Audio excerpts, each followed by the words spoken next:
Hi guys, this video is tuturo ko pala sa inyo kung paano gawing free yung CapCut nyo na application para at least maka-free na kayo sa pag-edit nyo ng mga video nyo para sa mga pag-upload nyo ng mga video sa YouTube or sa Facebook. Tara na, let's go!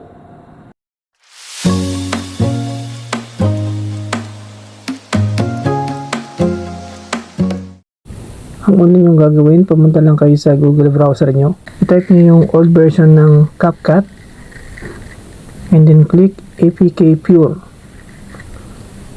After nyo mag-browse lang kayo pababa, i-click nyo lang yung show more and then i-browse nyo pababa. Piliin nyo lang yung 11.90. Yan, click nyo and then browse down. Tapos i-click nyo itong download APK. Tapos yan, click the download.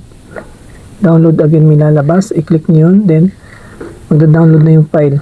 After nyo mag-download, i-open nyo yung file.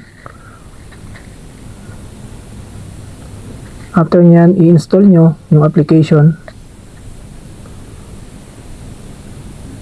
Hintayin nyo lang konti, medyo mga 1 minute. After nyan, open nyo uli yung application. Tapos yan na-install na siya. Agree, continue, and then open nyo na yung new project. Pwede nyo na siya magamit. Allow, and then open kayo ng new project. Tapos yan, pwede nyo na ilagay yung video na gusto nyo i-edit.